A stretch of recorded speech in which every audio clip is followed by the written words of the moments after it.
But we don't sound like it. We're How great. are we today? We are great. Do we just want to stand up and appreciate immigrants at large for organizing this? Please thank you. Everybody that organized the event knows that this is a big deal.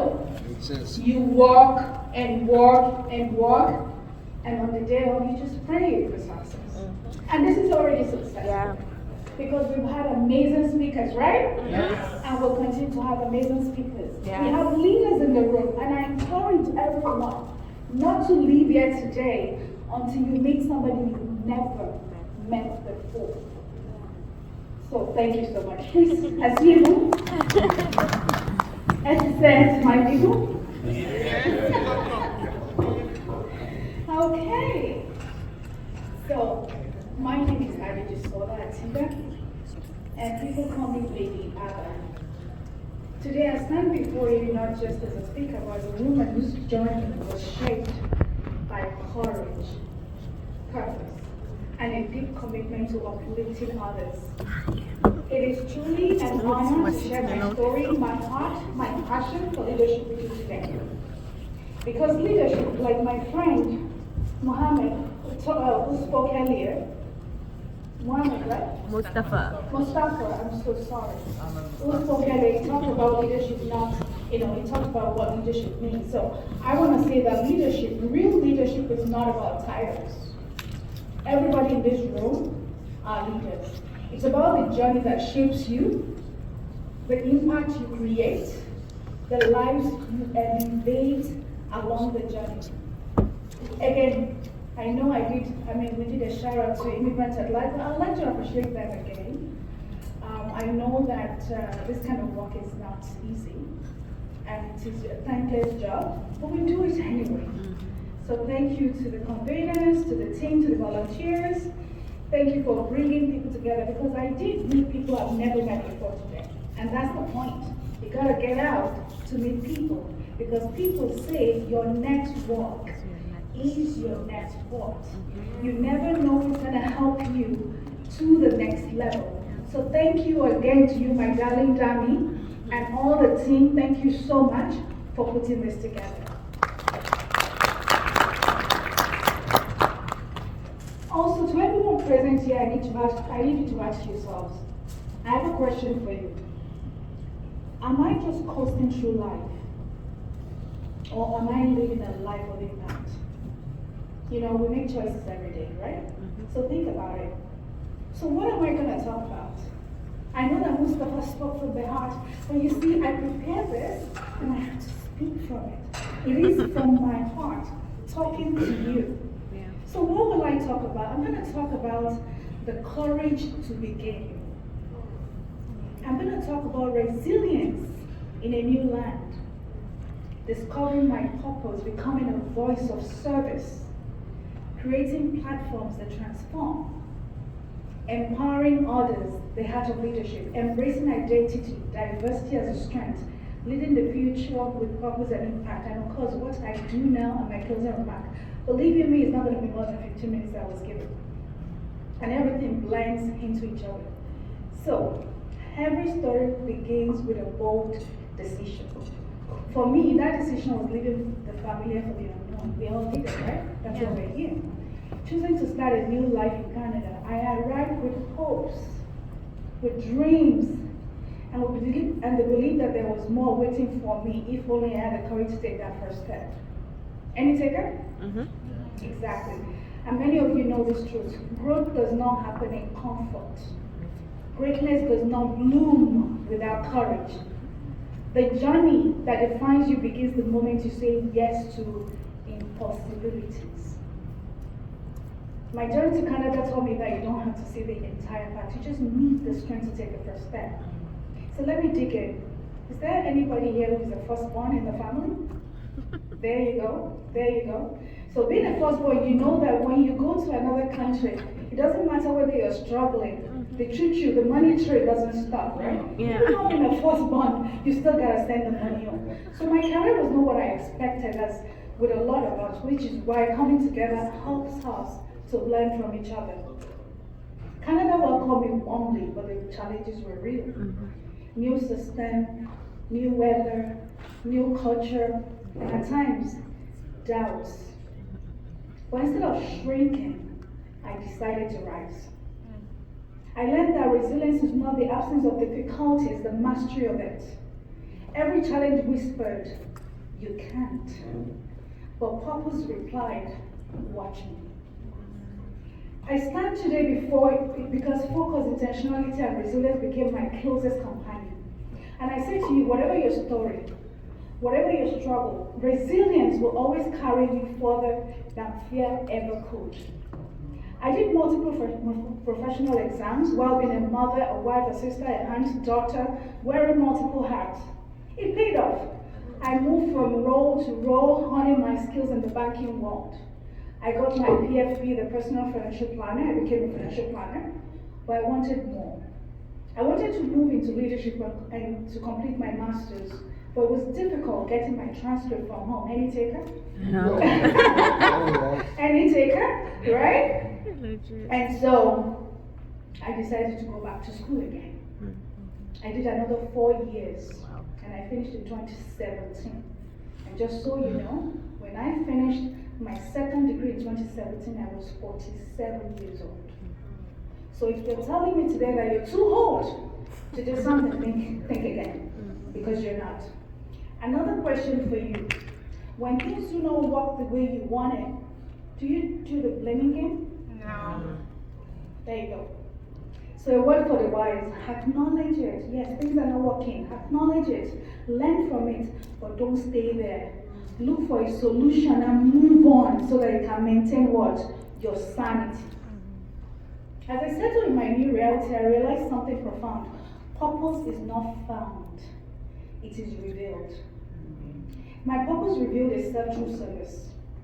Through listening to the stories of women, immigrants, youth, people who carried dreams but lacked platforms, people who needed a voice of encouragement, people who needed to be reminded that they matter. And this is when I made a choice to use my voice not for noise, but for impact. To speak life, to inspire confidence, to empower others to own their stories. After my second degree, I gained admission for my Executive MBA in Digital Transformation with Motivational University, so I did that, and I finished in 2019. I was 49. Back to my choices. That choice gave back to platforms, my coaching, and the work I continue to do today. So in 2018, a dream became a reality. With the support of other leaders in the community, we started Council of Nigerian Professionals in 2018. Now we're transitioning to Council of African Professionals. That organization, you can check them out. We have done Bebe, in Tobago Yoruba. You understand what I mean by Bebe? We have done wonders. In 2020, now living in Alta region, I made the first Black History proclamation happen in the town of Milton, Ontario. It was never done before.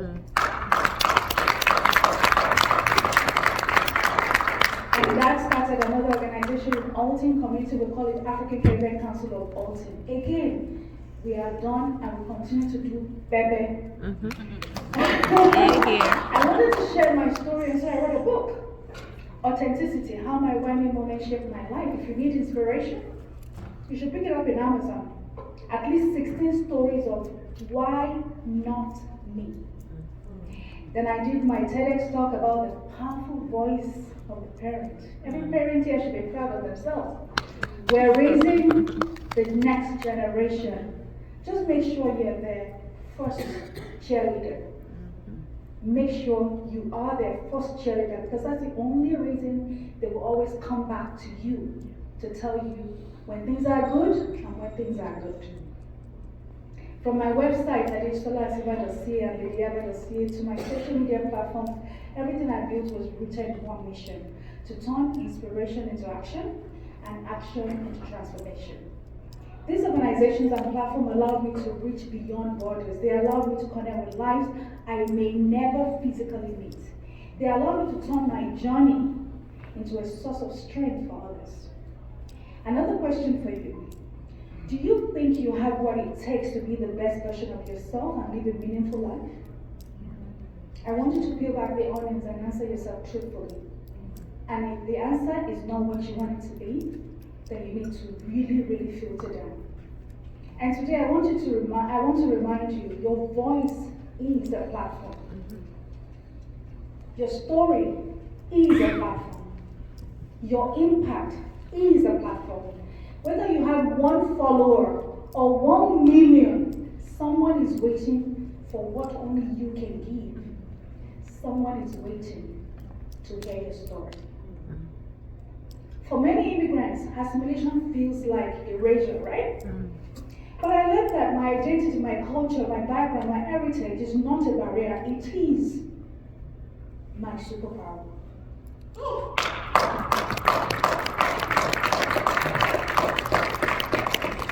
I am who I am because of where I come from.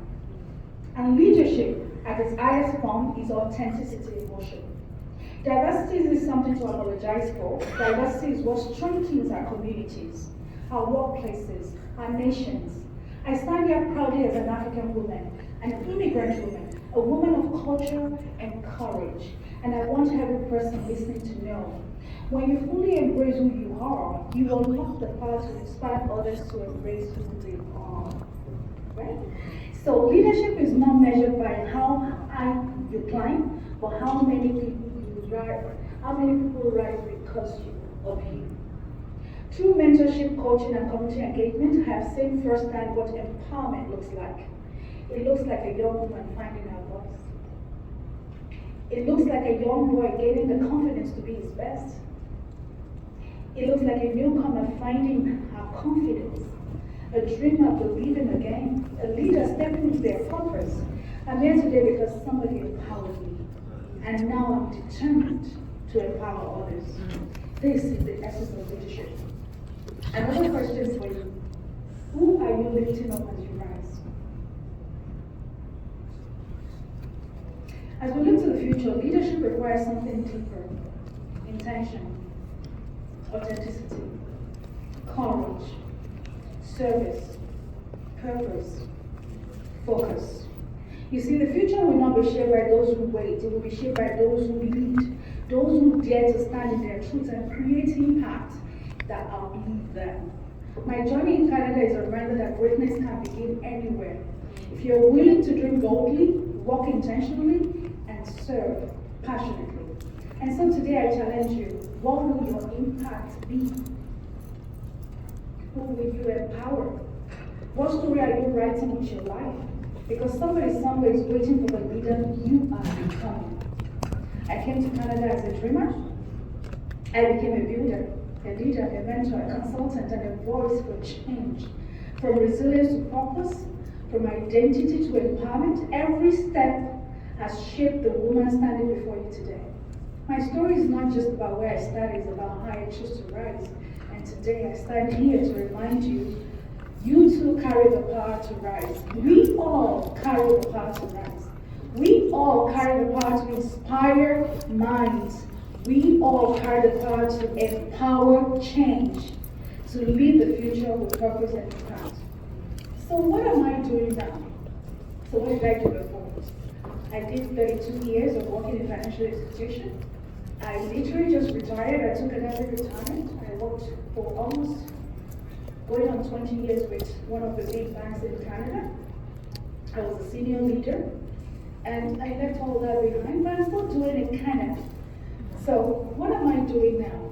Leadership development and high-level organization consulting, board coaching and governance leadership. I'm a wealth and servitude advisory. You're going to need to pay money to know what that is. I'm a digital entrepreneur. I have a digital store that supports women, immigrants, and youth. We started a clothing company. You want to talk to me about it? I'm a storyteller, as you can see. Creative art. I'm into film. I write scripts. Keynotes, public inspiration. Content creator. I do have some YouTube channel where I use AI to create you. They always say that, oh, people don't use AI. I use AI. So let me reintroduce myself to you. Adejisola is a transformative leader, organization consultant, wealth servitude advisor, and powerhouse storyteller. An entrepreneur,